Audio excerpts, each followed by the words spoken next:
warahmatullahi wabarakatuh. Jadi, kali ini kami berempat akan melakukan praktikum sederhana pada mata kuliah Fisika Mekanika, Program Studi Teknik Sipil, Fakultas Teknik Universitas Samudra dengan dosen pengampu Ibu Arisna Fauzia. Nah, sebelumnya kami akan memperkenalkan diri terlebih dahulu. Nama saya Rifki Mulia. Nama saya Raffi Sugianto. Nama saya Bobi Mahendra. Nama saya Faris Putra.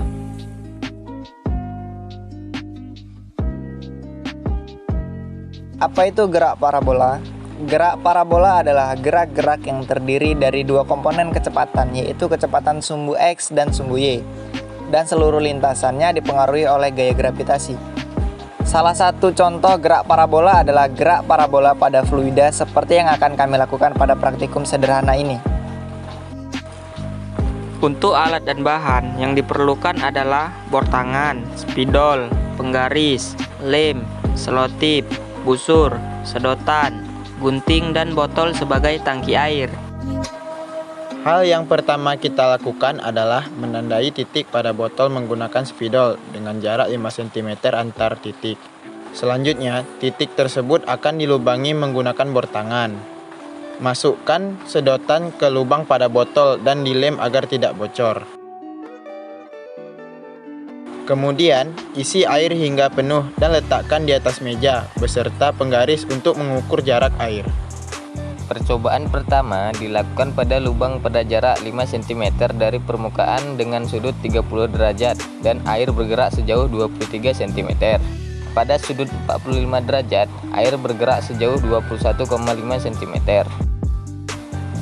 Pada sudut 60 derajat, air bergerak dan jatuh sejauh 18 cm. Percobaan kedua dilakukan pada lubang dengan jarak 10 cm dari permukaan dengan sudut 30 derajat dan air bergerak sejauh 22 cm. Pada sudut 45 derajat, air bergerak sejauh 20 cm. Pada sudut 60 derajat, air bergerak dan jatuh sejauh 17 cm. Dari kedua percobaan terdapat perbedaan, yaitu lubang yang lebih dekat dengan permukaan menyemburkan air lebih jauh karena tekanannya lebih kuat. Percobaan ini harus dilakukan dengan keadaan mulut botol terbuka agar udara dapat menekan air untuk keluar. Praktikum berikutnya adalah energi potensial pada air.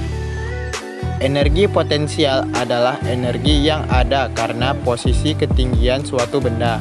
Contohnya, seperti energi potensial pada air terjun. Alat dan bahan yang dibutuhkan adalah botol air, bor tangan, meteran, dan sumber air. Pertama, kami akan melubangi dasar botol menggunakan bor tangan dan botol tersebut diisi air hingga penuh. Botol diletakkan pada meja dan diukur jarak lubang dengan permukaan tanah, yaitu 52 cm.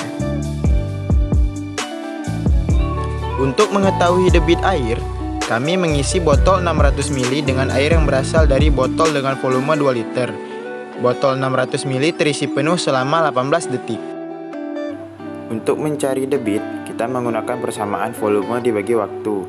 Diketahui, volume dari botol mineral adalah 0,6 liter dan waktu sampai dia penuh adalah 18 detik. Maka, volume dibagi waktu mendapatkan hasil 0,033 liter per detik. Itu adalah debit dari botol yang berisikan volume air 2 liter. Selanjutnya, kita akan menghitung nilai energi potensial pada air yang jatuh dari botol tersebut. Kita akan mencari massa air pada botol menggunakan persamaan M sama dengan P dikali V, dengan P adalah massa jenis air yaitu 1000 kg per meter kubik dan volume air adalah 0,002 meter kubik. Didapatkan hasil 2 kg yaitu massa dari air pada botol. Untuk mencari energi potensial, persamaan yang digunakan adalah M dikali G dikali H, dengan M adalah massa dari air pada botol yaitu 2 kg, G adalah percepatan gravitasi yaitu 10 meter per detik kuadrat, dan H adalah ketinggian lubang dengan permukaan yaitu 0,52 meter. Maka energi potensial dari air yang mengalir atau keluar pada botol adalah 10,4 Joule. Praktikum ketiga adalah momentum dan impuls. Momentum dalam fisika artinya adalah kesukaran untuk memberhentikan gerak suatu benda. Sedangkan impuls adalah hasil kali gaya impulsif rata-rata dan selang waktu singkat selama gaya impulsif bekerja. Alat dan bahan yang digunakan pada praktikum ini adalah meteran, bola golf, bola tenis, kelereng, dan mobil mainan.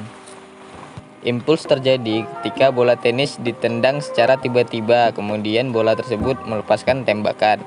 Pada awal bola diam dan kecepatannya adalah 0. Setelah gaya diberikan, momentum meningkat ke nilai yang lebih tinggi karena perkembangan kecepatan. Perubahan momentum tiba-tiba ini membentuk gaya impulsif, sehingga bola tersebut bergerak dalam durasi waktu yang singkat. Jika gaya diberikan lebih besar, maka selang waktu akan menjadi lebih singkat. Momentum terjadi saat kami memberikan gaya dorong pada kelereng sehingga kelereng melaju dan bertumbukan. Jadi setiap kelereng akan memiliki momentum dan jumlah momentum kedua kelereng sebelum dan sesudah tumbukan adalah sama. Tumbukan terjadi saat bola golf dijatuhkan dari ketinggian 1 meter di atas permukaan. Kemudian, bola golf menumbuk permukaan dan akan memantul dari tinggi awal dan berhenti memantul setelah 7 detik.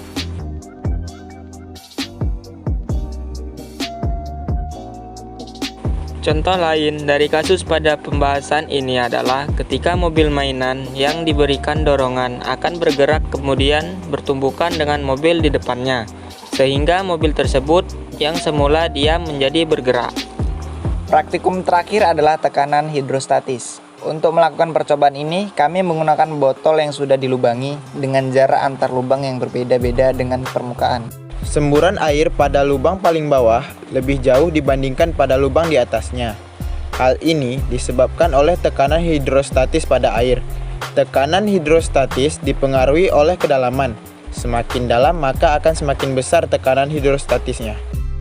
Hukum teori Shelly mengatakan bahwa kecepatan fluida yang keluar melalui lubang dengan suatu ketinggian sama dengan kecepatan fluida yang jatuh dari ketinggian yang sama.